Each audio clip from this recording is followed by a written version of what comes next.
But there's something about Van Gogh's legacy which is much more important than his fathering this or that ism of modern art. Vincent's passionate belief was that people wouldn't just see his pictures, but feel the rush of life in them.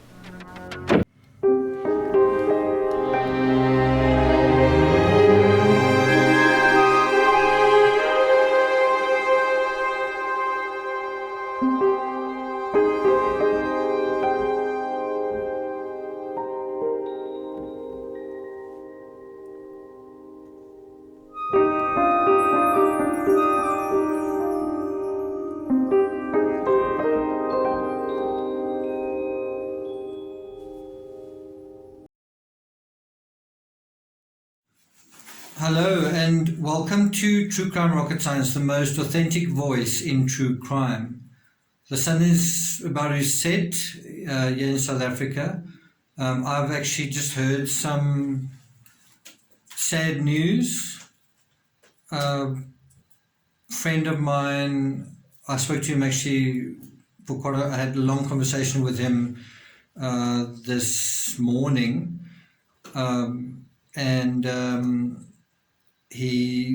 He told me that his father-in-law has cancer, stage 4, I think, and was just telling me about his condition. I actually introduced him to his wife, so I actually met his father-in-law. I know him quite well. Well, not well, but I mean, I knew them when I was a youngster growing up. I was in their home quite often. And yeah, we sort of spoke for quite a while this morning, me and my friend, and he contacted me a few minutes ago to let me know that his father-in-law passed away. So it's quite, it's quite a sad day. I'm going to try and get through this letter not quickly, but I'm not going to spend a long time on it, put it that way.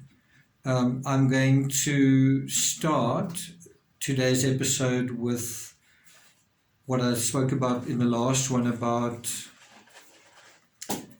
on the same day that Theo wrote to Vincent, he also wrote to his mother and sister, and the tone was slightly different. He kind of said, this is what he wrote: I was waiting for a resolution on the part of the gentleman, and it's gentleman with a capital G. When he says this, he's talking about the business folks, the company men that are kind of his colleagues or his bosses. He says, on the way and coming back here, I realized so clearly that recklessly giving up my position to plunge into uncertainty was a very dangerous matter, for I did have hope of finding the money to start my own business, but was not sure of it by any means. I thought about it so much that I was nearly desperate about having let things come so far and perhaps being very soon without 1 penny of income. So what he's saying is that when he went to the Netherlands, he kind of, in other words, when he took off, when he had a kind of a break from work, he kind of had a revelation. He kind of had an epiphany. He realized, wow, this is crazy. I've got a good job. I should hold on to it and appreciate it. And, you know, if I take the risk of leaving it, I could really be in trouble. And so he doesn't leave his job. He's using far more frank language to his mother and sister than to Vincent, and you can kind of see why. He doesn't want to worry Vincent unnecessarily. He doesn't want to cause him anxiety. Why? Because Vincent's an anxious guy, and he's trying to protect his brother. He's trying to make sure that his brother doesn't worry unnecessarily, and this was something to worry unnecessarily about. You know, it is Theo's business, and Theo wanted to do something and then he changed his mind.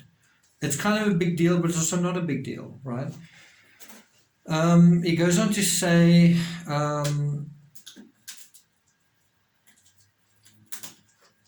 yesterday morning I had another talk with a gentleman and found that they are really not ill-disposed towards him. So it's almost as if he had an impression that his bosses didn't like him or were treating him unfairly, or almost as if they were going to fire him anyway, or you know what I mean? Have you ever been in that position where you work for someone and you get this vibe that your job may be in jeopardy, that your boss maybe doesn't like you or something, and then something happens, you realize it's all your imagination, it's not true.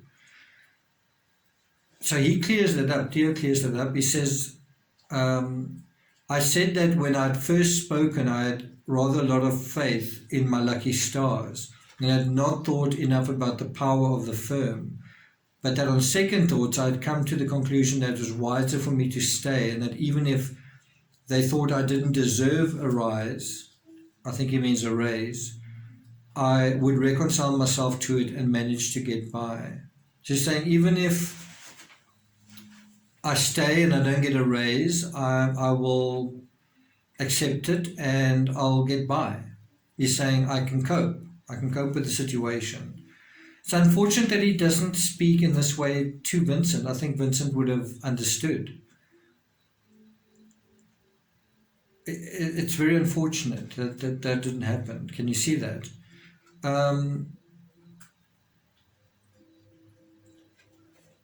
He is saying that he recognizes the perks, the connections, the network, the foundation he has in the firm, that if he stays there, that is going to provide him with some security, whereas if he goes off on his own, he could be in real trouble, especially since he's just gotten married and he's just had a child.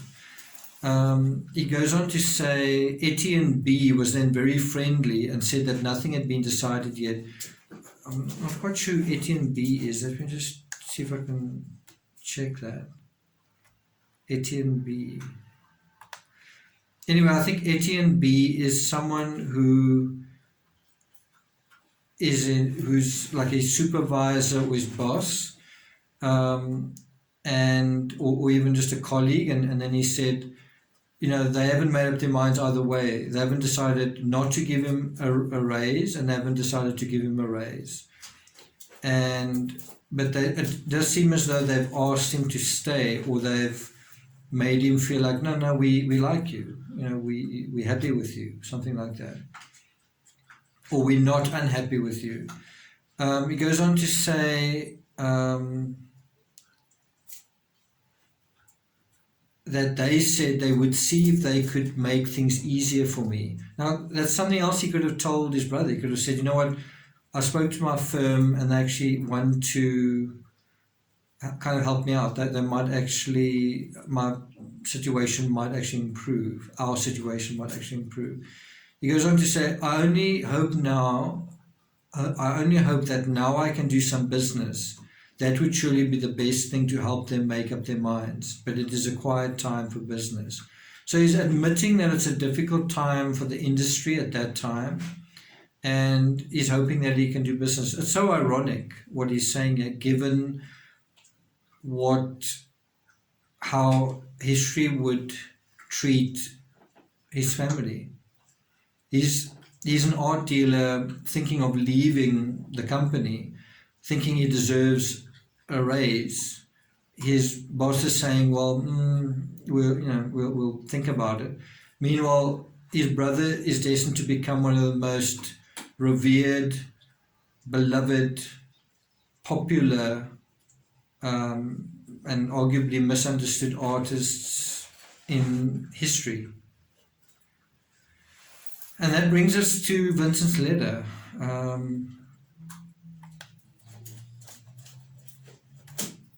It was written on Wednesday, the 23rd of July, 1890, from Auvers-sur-Oise. And it's not a very long letter, but this is what he writes. My dear brother, thanks for your letter of today and for the 50-franc note it contained. I'd perhaps like to write to you about many things, but first, the desire has passed to such a degree, then I sense the pointlessness of it. So again, you must almost imagine the art experts sort of gathering around in like a huddle and looking at the letter and then seeing, oh, there it is again. Look, he says that I'm feeling pointlessness. I feel it's pointless to write to you.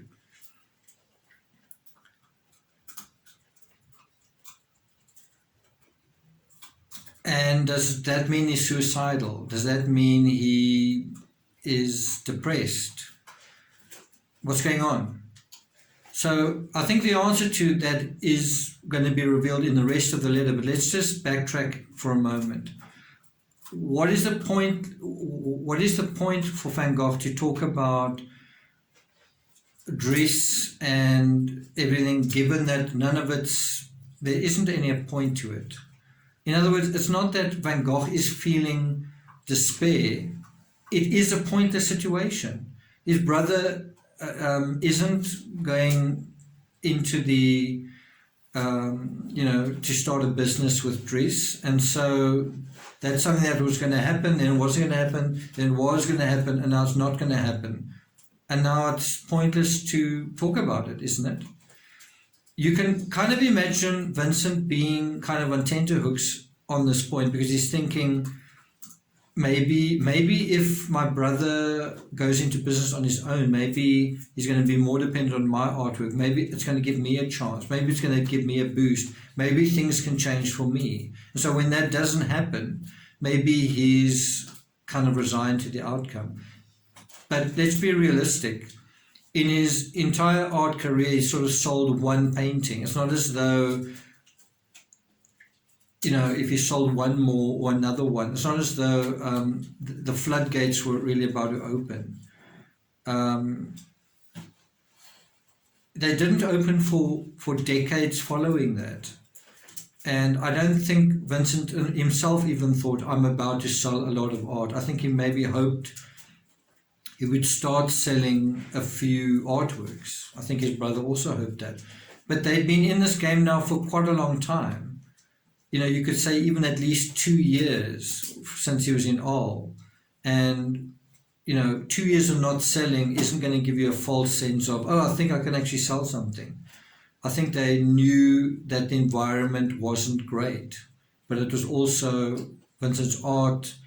People would take a while to come around to it as well. In the next line, he says, I hope that you'll have found those gentlemen favorably disposed towards you. That's what he's talking about in terms of the pointlessness. He's not saying, I feel like my life is pointless. That's not what he's thinking. But that's what the art pundits and museum gurus are thinking, that's what this refers to. Again, if you'd started this whole thing almost in reverse with this letter first, then the one before, which is probably how they read them, the lazy way, then you're probably going to think, it does actually make sense. This is what was happening. But if you go way back and you keep an open mind, that's not how you're going to interpret it. You're not going to look at it as suicidal. Bear in mind also, he starts the letter saying, thank you. Thanks for your letter and thanks for the money that you sent me.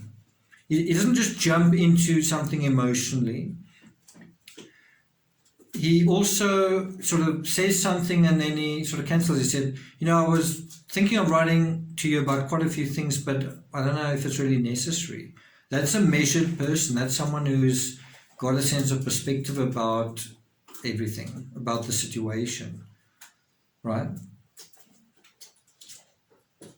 He says the desire has passed to such a degree, meaning the feeling I had to address this is kind of past. I don't really want to, there's no point in really talking about it. You were going to leave your work and now you're back to your work, right? But bear in mind, that's what he's addressing. He's addressing Theo's work.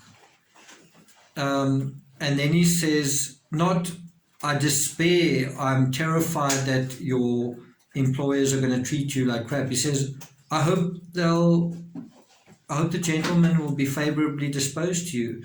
I think he means that sincerely, and the answer is that they were kind of favorably disposed to him, but also bearing in mind the strictures of the art market at the time, they weren't necessarily going to give him a raise because of financial concerns.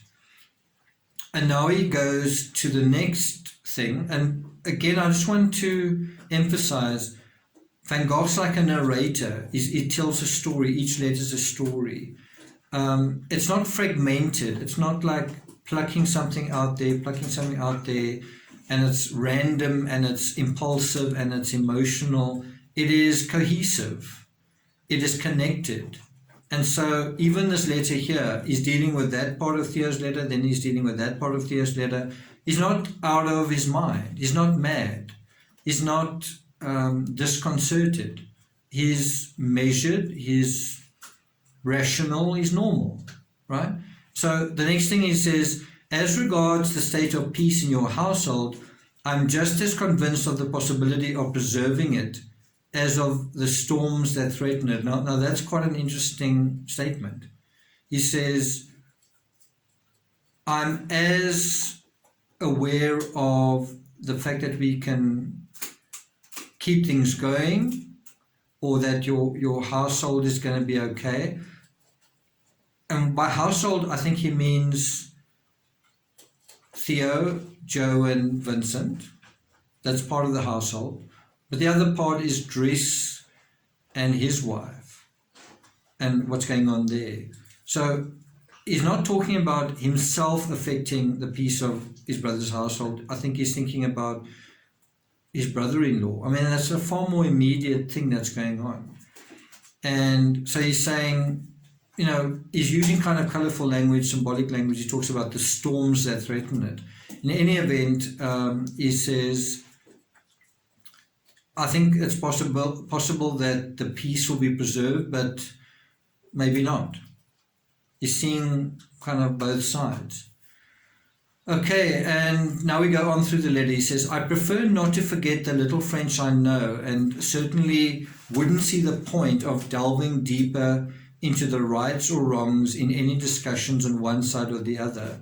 It's just that this wouldn't interest me. Again, the art experts might look at this and say, wow, look at that. He's saying, what? I wouldn't see the point. You know, so earlier he said something about pointlessness, and now he's saying, I wouldn't see the point.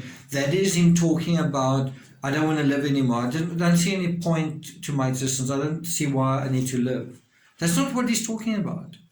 If you want to be stupid about it, you can make that argument. But everybody knows that's what's not actually going on. But if you want to be the sort of art expert saying, aha, voila, there it is. That's not what is happening here. He's saying, I don't want to really get involved in his squabbles. You know, I'm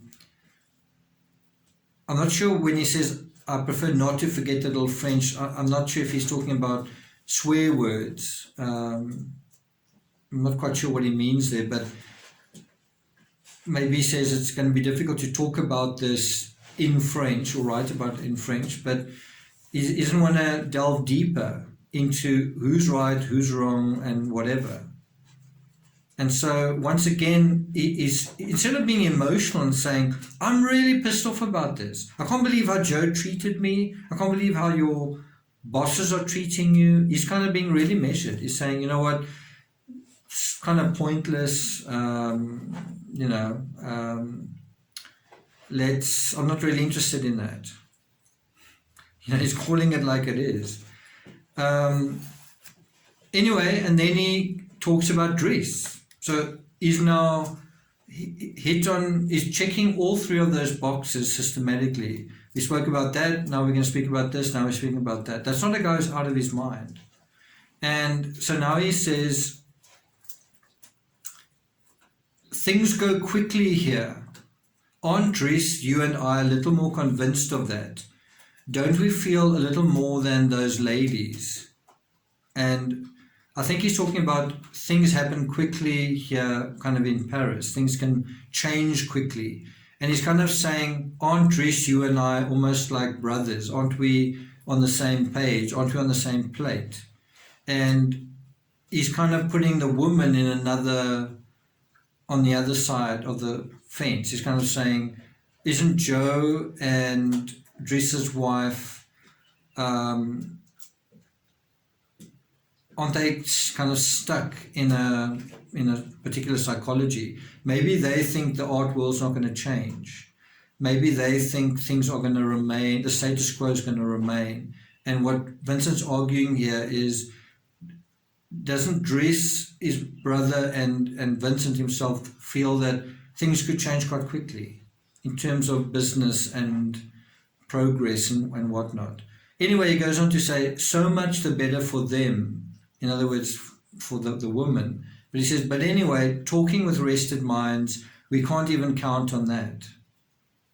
I'm not quite sure what he means by that. I think he may mean when Joe comes back from her holiday, she will have a rest. I don't know if Dries also went on holiday, but he seems to be referring to even when the women have rested, they may still not... even if their minds have rested, they may still not see common sense or something. I don't know. Okay, and that is around about halfway through the letter, where he's dealing with this aspect of his brother, that aspect, that aspect, that aspect. And he's kind of saying, that's pointless. I'm not really interested in that. I'm not sure what these women are doing. And once he's dealt with all of it, he then comes back to himself. And now he's going to say, this is what's going on with me. And this is what I'm doing, and this is what I'm going to be doing. Okay, and that's what we're dealing with now. He says, as for myself, bear in mind, this is it. Did Van Gogh commit suicide or not? Right? Now, again, the art experts have already made up their mind. He said the word pointlessness there, and then he also said, I don't see the point. That's what's going on. He's lost the will to live. Yes, if you take it totally out of context. If you see it in context, he's dealt with those things. Now he's going to talk about himself. Now he's going to account for his own feelings, his own motivations, his own purpose. This is Vincent speaking for himself. This is what he's trying to say, and this is what he says. As for myself, I'm applying myself to my canvases with all my attention. I'm trying to do as well as certain painters whom I've liked and admired a great deal. Wow. Sorry, that dog just walked over a cable and just threatening to pull down a few things. Hey, calm down. Sorry. So that is a huge point that he's making there. He's saying, I'm applying myself. He's not saying, I don't see the point in painting. I'm not focused on my work. This has distressed me so much. You know what? You're not going to be able to pay. I'm not sure what I should do. I've been thinking about this canvas or that. He's not saying that. He's saying, I'm applying myself. I'm painting. I'm working. And he's saying, with all my attention. So even Theo's fear that his brother would have this crisis, his brother would be anxious, none of that's happening. His brother's writing to him saying, I'm not interested in that, blah, blah, blah, blah. And then he says, I'm applying myself to my canvases with all my attention. In terms of himself, he's saying, I'm giving all my attention, my focus to my work, right? And he even kind of gives himself a bit of an endorsement. He kind of says, I'm trying to do as well as certain painters whom I've liked and admired a great deal. I'm not quite sure what he means by that. I think he means he's trying to execute on the canvas. He's trying to work as, in terms of the quality or the execution, the painting. He's trying to emulate people that he really respects, other artists that he really likes and respects. It's almost like imitation is the best form of flattery. Okay. So that is where his mind is. It is got purpose. This is what he's focusing on. And he's saying something about, I'm trying to do well. I'm trying to do as well as these other painters. I'm trying to paint. That's what he's doing. That was what he was doing all along, was paint. That hasn't changed. If anything, he is more on his game than he was. He's painting other painters, is painting in a style of others that he likes and admires, right? And then he says, what seems to me on my return is that the painters themselves are increasingly at bay. I'm not really sure what that means. At bay. Maybe, Mr. Pictor, if you're listening, you can look at the French and just tell us what the French is of at bay. Maybe it just means that the painters are increasingly conservative or kind of towing a line. I don't know if that's what it means. Anyway, he says, very well, but has the moment to make them understand the utility of a union not rather past already? On the other hand, a union, if it were formed, would go under if the rest went under. So if I understand this correctly, and it's possible that I don't, again, Mr. Pictor, correct me if I'm wrong, he seems to be talking about a union of artists. He seems to be saying we must form a collective, and maybe we can help ourselves get our stuff exhibited and sold, and we don't have to be at the mercy of art dealers. We can kind of make things happen. And does this sound like a guy who's suicidal, who's given up? Someone who's thinking about starting like a union, starting an organized thing of artists. It's the same kind of approach he had when he went to Arles. He wanted to organize something to get the show on the road. So he's talking about forming a union.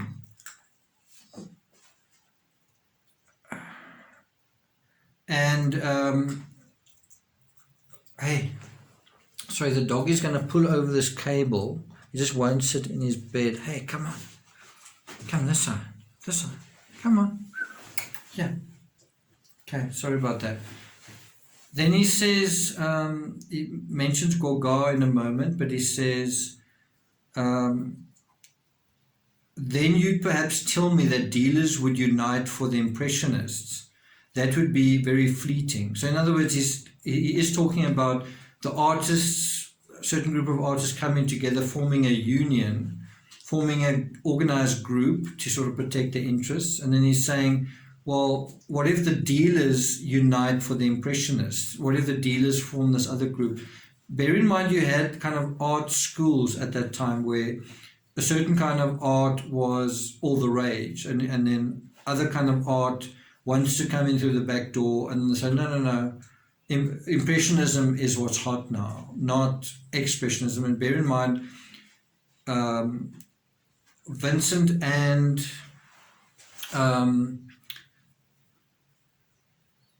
Gauguin were painting in kind of an expressionist style, not an impressionist style. And there were other artists who also want to, let's move impressionism on, and then let's go on to the next thing. But then art dealers are, no, we still want to stick with impressionism, or that's still selling a little bit. And so we can't really do that. So, this dog is really starting to irritate me. It just keeps wanting to walk over the cable back and over and over. Let me try and wrap this up. I really don't want to wrap up this particular letter, but I've kind of got messages coming on my phone. Anyway, he goes on to say, anyway, it seems to me that personal initiative remains ineffective, and having done the experiment, would one begin it again? And again, I can see art experts and historians saying, look, here he's talking about, it's fleeting. If you try something, it's fleeting and it's ineffective. That's not what he's talking about. He's talking about broader art ideas relating to other artists.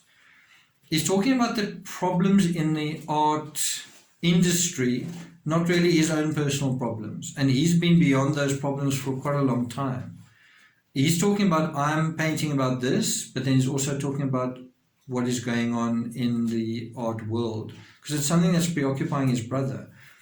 Okay, and then he says, before we go to the next paragraph, he says, would one begin it again? And again, you can see that in two ways in terms of the suicide thing. Is he thinking of starting something again, or is he saying, oh, this is pointless, that's ineffective, who would want to start again? That's not actually what he's saying, but you could handpick some of these words. But the flip side of it is he's saying, should we try again?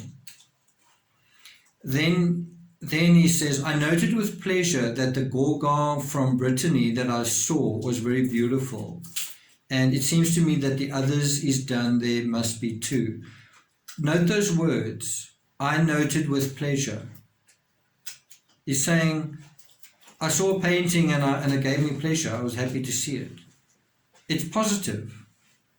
He's not saying, Gauguin has left and I don't know what I'm going to do. He's gone, he's living his life, I'm a failure. He's not talking like that at all. He's saying, I saw this picture with pleasure and I thought it was very beautiful. And I think the others he's done must be too.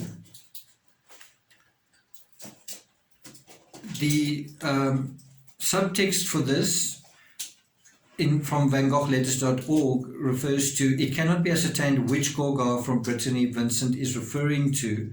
Theo had various works, so we don't really know which one it refers to. And now we're going to the last three paragraphs of the letter. He says, perhaps you'll see this croquet of Dubigny's garden is one of my most deliberate canvases. To it I'm adding a croquet of old thatched roofs and the croquet, I think it's croquet, of number 2, number 30 canvases depicting immense stretches of wheat after the rain. Just see if I can see that particular. He's referring to a sketch called Wheat Fields, which is quite beautiful, just a landscape. And I think it's just a painting called Wheat Fields. Yeah, it's also a beautiful one. There's nothing in these pictures that speaks of a disturbed mind. If anything, they're far more tranquil and peaceful and serene than Wheatfield with crows and Wheatfields under turbulent skies or stormy skies. I'll put a link to those particular images in the description, I think, of this video, if I can manage to do that. Otherwise, how can I show you? Otherwise, you just need to go into the VanGoghLetters.org, go into the letter, and where it says number 9, click on that, and then click on the little thumbnails that are there, and then you can see it. I'm sure some of you know to do that already. Then he refers to Hershig. Hershig is kind of the artist that is working beside him, who's renting accommodation in the room right next to him. And he says, Hershig has asked me to ask you, please, to order the attached list of colors for him from the same color man you sent me. That's why I say, if Van Gogh thought he was such a burden, he wouldn't be ordering like a really big order. He says Tassay can send them directly to him, cash on delivery, but then he would have to be given the 20%, which would be simplest. He goes on to say, or you put them into the consignment of colors for me. So saying, I also need you to send me an order. He says, adding the invoice or telling me how much they cost. And then he'd send you the money. Here, one can't find anything good in the way of colors. So he's saying, I can't actually get it myself. Can you get it for me? What is really interesting is this order is missing. No one can find it. So it's interesting that certain things are missing, and is it by accident or by design? Because surely this, if you had it, this order for the art, you'd say, wow, look at what he ordered right before he died. Why aren't we concentrating on that? Anyway, he goes on to say, I've simplified my own order to a very bare minimum. So he's making a double order. He's saying, I'm ordering for Hershik and I'm ordering for myself, and it's a bare minimum, so you can send it to me. But from Theo's point of view, it's almost like a double order. He's being asked to send stuff for basically two artists. Quite a lot. And then he goes on to say, Hershik is beginning to understand a little. It has seemed to me he's done the portrait of the old schoolmaster, which gave him good. And then he has landscape studies, which are a little like the Konings at your place, as regards colour. It will become completely like that, perhaps, or like the things by Fuhrmann that we saw together. Just want to see if they show. Yeah, so the works by Hershik are not known. We don't know what he actually painted. That apparently has been lost. And now we come to the very last sentence to his brother. He writes, more soon, look after yourself and good luck in business, etc. Warm regards to Joe and handshakes in thought. I think more soon says everything. I'm going to send you more soon. I will let you know more soon. And of course, 4 days later, he would suffer a gunshot wound. 4 days. He says, good luck in business. He says, handshakes in thought. Oh, here we go. I think there's a postscript here. It says something, I think he's describing Dubigny's garden. He says, foreground of green and pink grass, on the left a green and lilac bush and stem of plants with whitish foliage. In the middle, a bed of roses. To the right, a hurdle, a wall, and above the wall, a hazel with violet foliage. Then a hedge of lilac, a row of rounded yellow lime trees. The house itself in the background, a pink with a roof of bluish tiles. A bench and 3 chairs, a dark figure with a yellow hat, and in the foreground, a black cat. Sky pale green. Again, the art experts could say, oh my God, there's a black cat in there. This is also something about death. I don't think they have done that. I don't particularly like Dubigny's garden.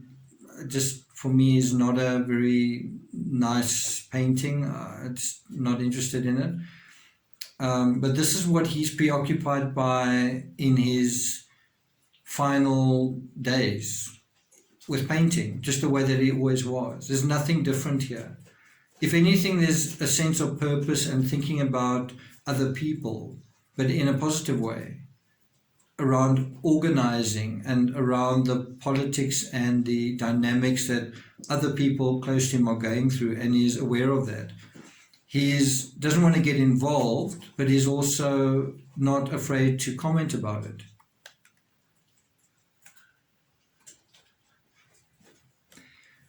What I can tell you, and I really don't have much time based on when the previous video cut out, on the 25th of July, Theo wrote Joe about this letter. And this is what Theo wrote. There was a letter from Vincent, so 2 days after this. There was a letter from Vincent which again I find incomprehensible. We've not fallen out either with him or with each other. He wasn't even aware that Dries had refused to enter into a joint venture. His letter included a couple of sketches of paintings he's working on which look very nice. If only he could find someone to buy a couple from him. But I'm afraid this could still take a very long time. He's right. But one cannot drop him when he's working so hard and so well. So it's almost as if he's saying here, he does want to drop him. He goes on to say, when will a happy time come for him? He's so thoroughly good and helped me so much to keep going.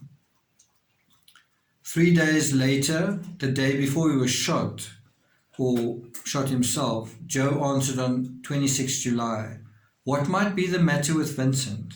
Did we go too far the day he came? My dearest, I have firmly resolved never to squabble with you again, and always do what you wish. And finally, Theo's employers at Bousseau okay, so that's that. So what is interesting in the reference to the letter is Vincent had insisted on speaking French instead of Dutch when he was at Theo, and apparently Joe and Andres didn't like this. That's, I think, what that was all about.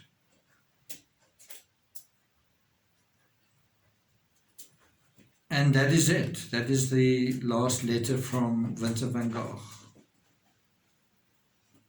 So what do you think about that? What are your thoughts? We've spent almost 2 months, around about 2 months, thinking about this, talking about this, and now we've come to the final letter. What do you think happened?